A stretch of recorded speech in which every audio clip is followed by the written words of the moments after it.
Well, thank you so much for coming to Yeah, the Wilmot Institute's booth here at the Parliament of Religions. Hooshmand. Did you say Badee or Badee? Badee. Badee. I thought it Badee. was Badee, but I wanted to be Yeah, sure I yeah, had it right. I've Badee. never actually heard you pronounce it before. Yeah, yeah. Hooshmand, And Badee. Hooshmand. And you teach our economics courses, of course, for Wilmot Institute, you Yeah, and various other people. yeah. Tell us about you. You've traveled around the world. You've been a pioneer in different places. You've Yes, now got your degree in economics. Tell yes. us a little bit about yourself. Yes, we left Iran. I married in Iran, 75. And in 5 days, we left Iran. Wow. Yeah, we went to Bangladesh as a goal of Iran at that time for pioneering. We were there for 10 years. I got my master in economics from Rajshahi University in Bangladesh, Dhaka. in Rajshahi, north of Bangladesh. But by that time, we became stateless because of the problems in Iran. So we came to Canada as a refugee. Uh-huh. So we were here for 7 years. But unfortunately, my wife as a medical doctor and myself, our degrees were not recognized here. Of course, that's a problem. So we wanted to go somewhere to become more useful academically and also serving people. So we went to the Caribbean, the island of St. Vincent and the Grenadines, for another 10 years. I was working at West Indies University, and my wife started working as a medical profession. 10 years there, and then we moved to England. We were there for 14 years, and for last 3 years we are in Scotland. We are still learning Bouncing around. the accent, the Scottish accent. And if they really want to make it difficult for you, they can really lay that accent on too. Yeah, they do. Yeah, They really can. but it's a lovely place and a beautiful community we have there. Yes, as you said, I'm very busy with BIHE. Baha'i Currently, Institute for Higher Education. yes, I have currently 75 students in economics. Fantastic. I'm with you. Wilmot Institute, yeah. Yeah. Yeah. Yes. So do you have a medical degree as well then? No, no. That's your no, wife. I did. have, yeah. My wife has a medical degree. She is right now a consultant, a psychiatrist, working in Scotland. So if she finally got it recognized somewhere then, for education. Thank God. Yeah, That's good. yeah. She's very good in her field. Sure. Very good. Sure. Yes, I have 3 children. One was born in Iran during the revolution. We went there. We were the guest of the National Spiritual Assembly in one of the best hospitals in Iran. Uh-huh. Miss OPA? The Mr. Baha'i Yeah, one? yeah. And then our second son was born in Bangladesh. The third one, our daughter, was born in Canada. And we I have hope they 5 all grandchildren. and I hope they can all now get European citizenship or something, a European passport. Hopefully, and maybe more than that, world citizenship. That's right. That's right. So where do they all live? Our daughter is with us in Stockman and Glasgow. Our second son is here in Canada, and the oldest one is in Belize, in Central America. So if you want to visit people, you have to bop around quite a lot, fly a lot of different places. Yeah. Hard to have family reunions. Yeah, but I'm very happy to be here. May I say a story? Please. What happened? Also, I was a member of Interfaith in York St. John University for 10 years. My here wife, in Ontario. no, in England. In England. Oh, in York, England. Yeah, UK. York, England. Yeah, my wife. Because there's a and York myself, University I here. know. Yeah. For 10 years, it was a beautiful environment with the rest of the, faith advisors. And we were cooperating excellent. For example, when was a Muslim festive, the other faith advisors used to go and help them to organize it. I remember when we had a Rizwan celebration, the other faith advisors came and helped us to organize it. It was such an environment. But one thing I realized that still with that cooperation, still members used to compete for more membership. Uh-huh. What I see in last couple of days, and that if that message from this parliament go to the world, that most speakers talking about that, is that truth is one. they're all mentioning the oneness of humanities and oneness of religion. I can hear from most speakers around this parliament. And that is an excellent outcome of this parliament that going to the world.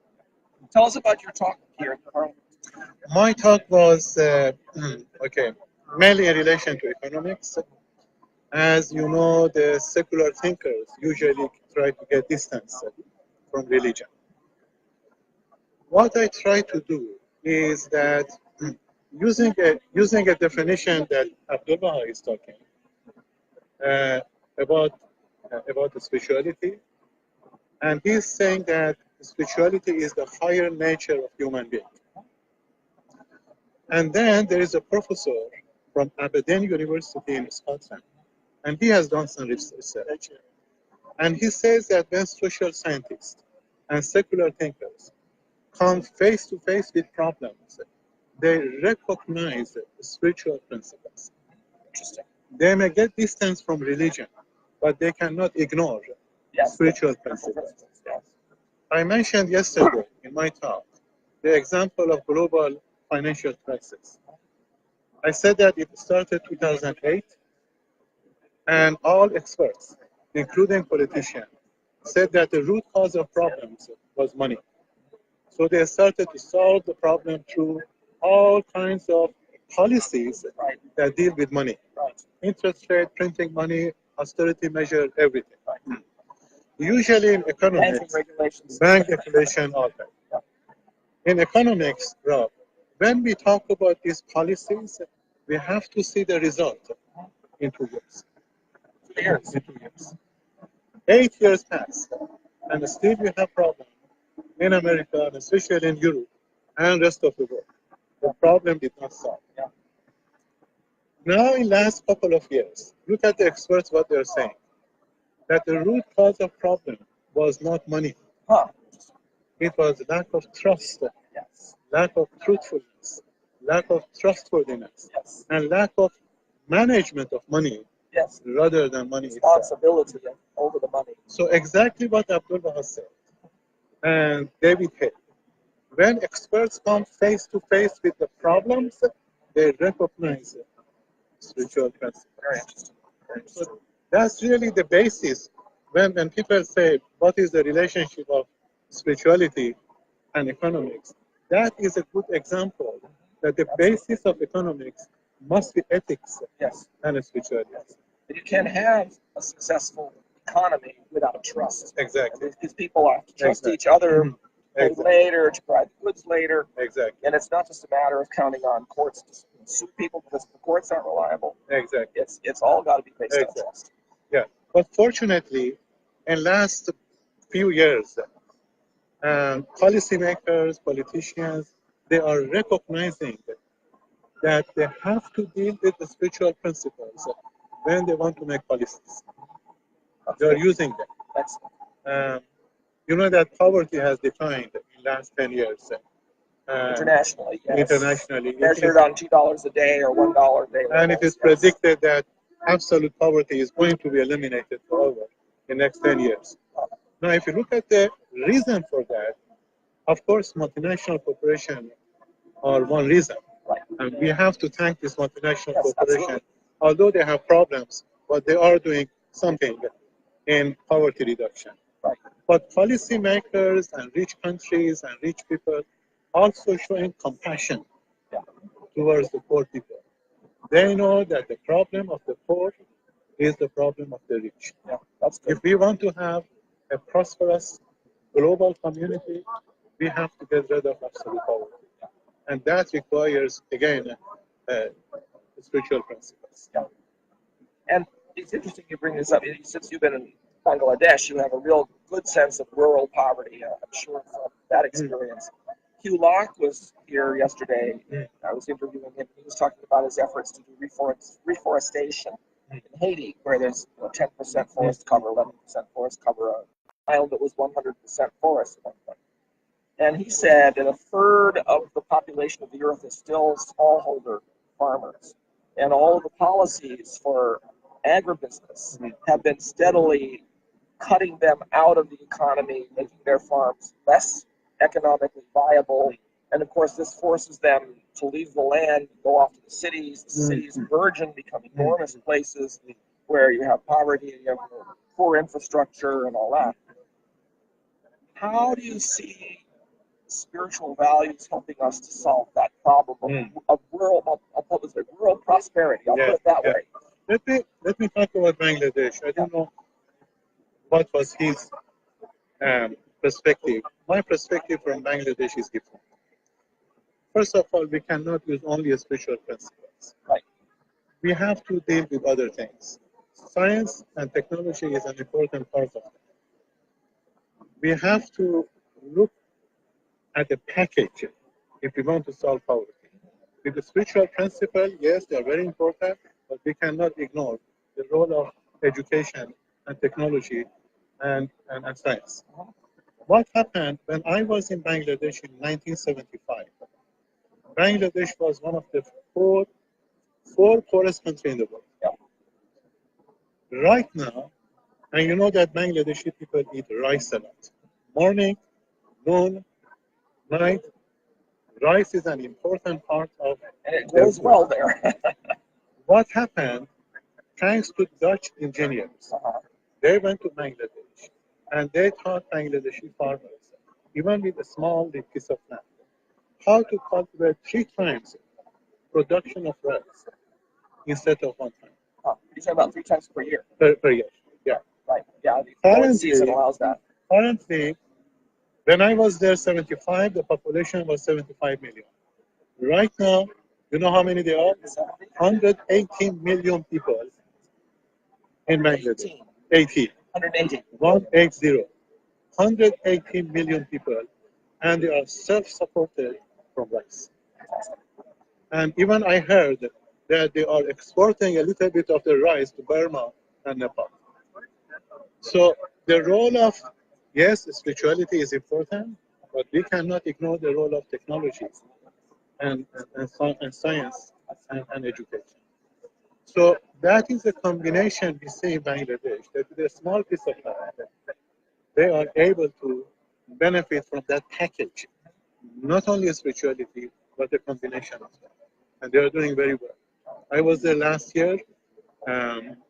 When we were there in 1975, I remember in Rajshahi, in the entire city, there were not more than 10 refrigerators. And we are talking about 400,000 people. Last year I was there. Every house has a refrigerator.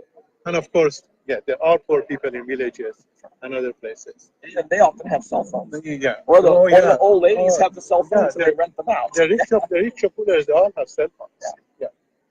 Yeah. No, they are out of, but of course, still there is poverty.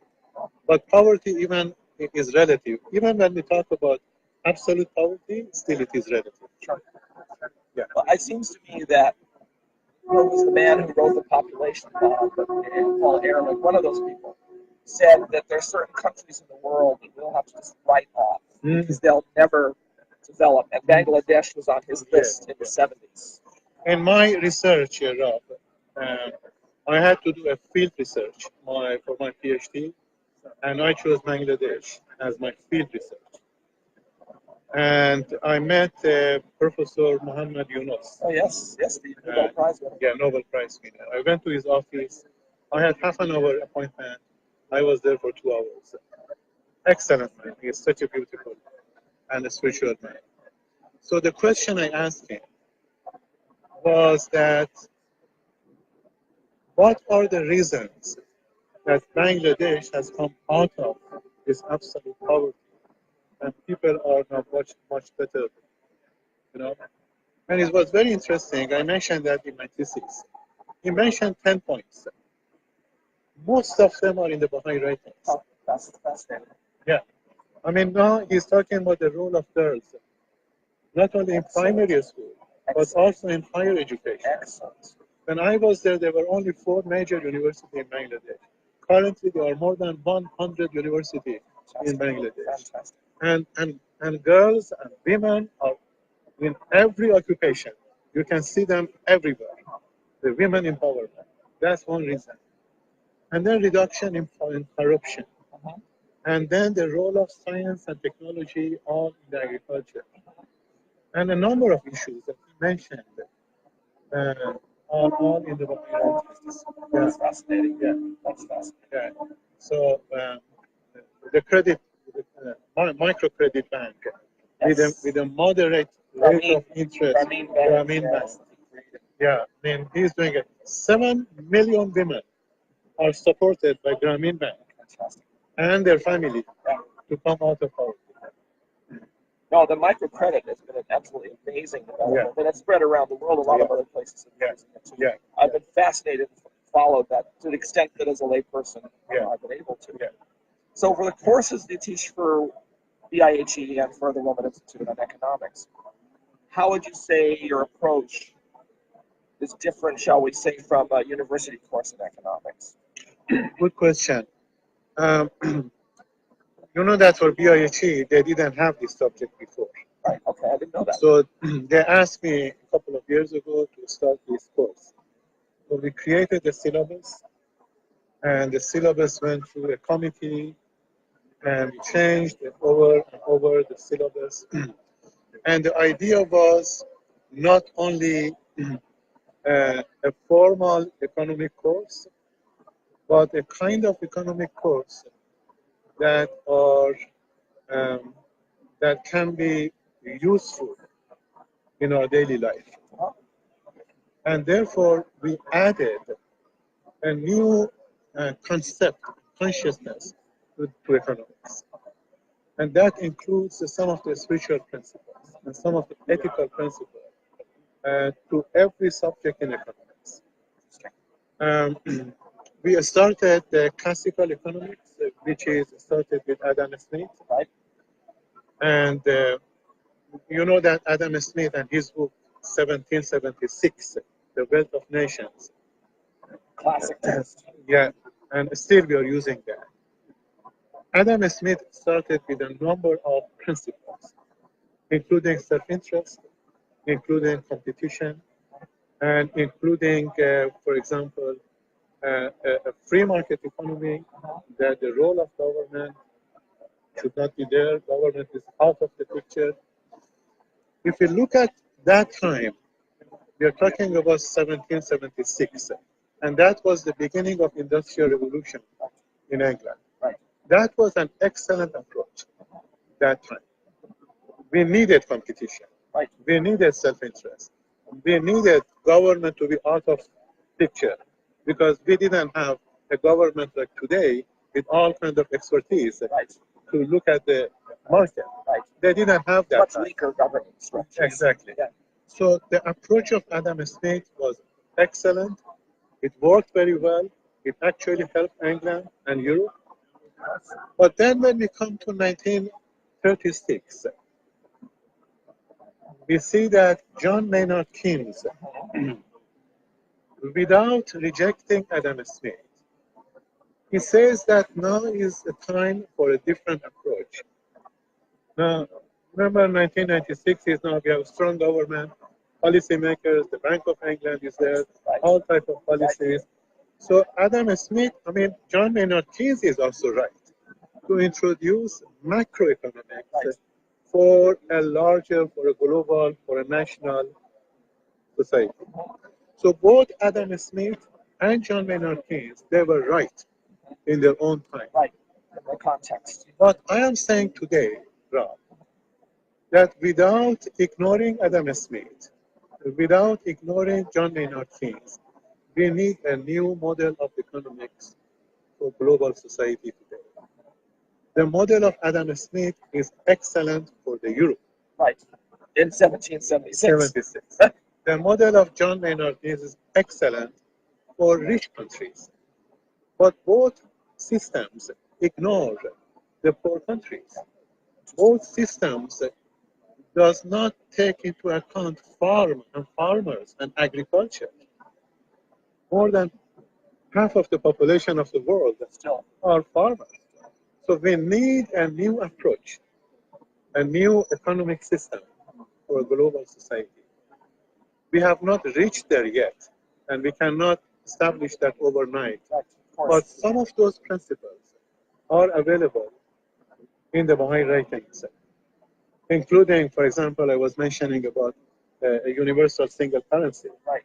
an excellent principle to get rid of poverty and a lot of other problems that we have in countries.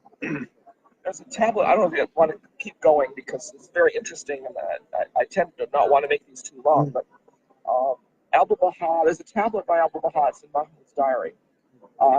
He was asked by a socialist what the Baha'i approach to economics and such was, and he talked about the village storehouse. Yes. And in this particular tablet, he talked about how a man, let's say his expenses are $2,000 a year. Abdul Baha was using very round numbers that were fairly small. Yeah. Maybe he's at $1,000 a year. A man has $1,000 a year of expenses and $2,000 a year of income. He would owe perhaps 20%. If the man had $10,000 worth of income and maybe $2,000 or $3,000 worth of expenses, he would owe 50%. So there was a sense of a graduated income tax.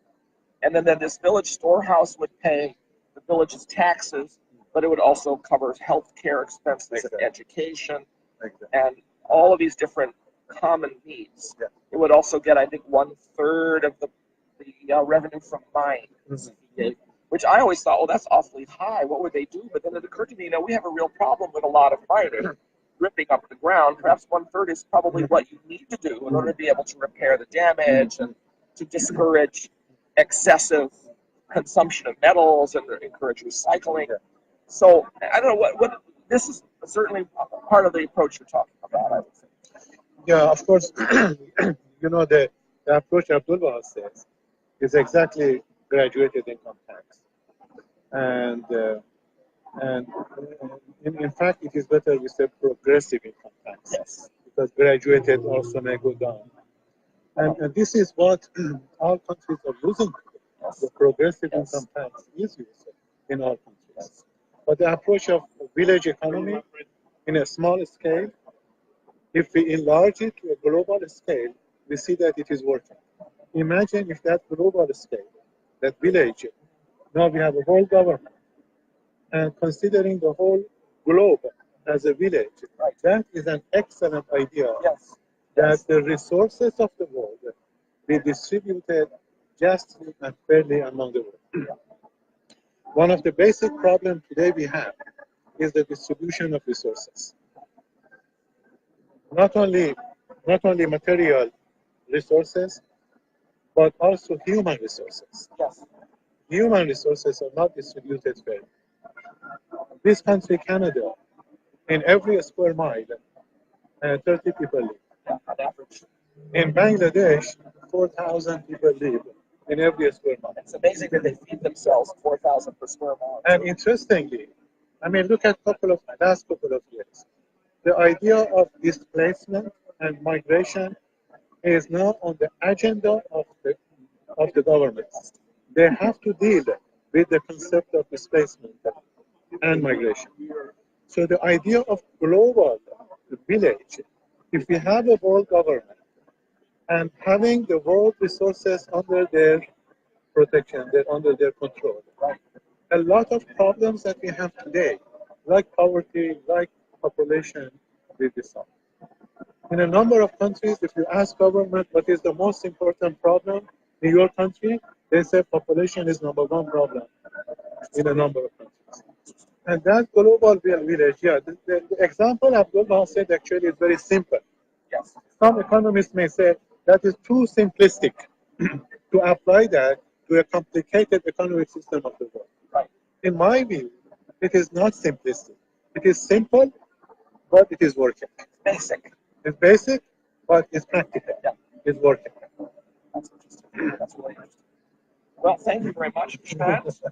This was delightful. I really like this opportunity to talk to our Wellman Institute faculty and to get a sense of what they're thinking and what approach they're taking to things and how we can look at spiritual solutions for the world's problems. Yes. And this is what Professor Wellman Institute is very interested in. Yeah. Encouraging and developing, because we don't always know what a spiritual solution is until we try some things out and we modify our understanding of these principles. So thank you very much. They are, in this parliament, they are talking about globalization, and global society. When we are in relationship, we need to have ethics and spirituality. Yes. And economics is about relationship, Yes. a world relationship between people. And without ethics and spirituality, we cannot have an effective relationship. Things will collapse. Thank you very much. Thank you. Thank you very much. Appreciate that.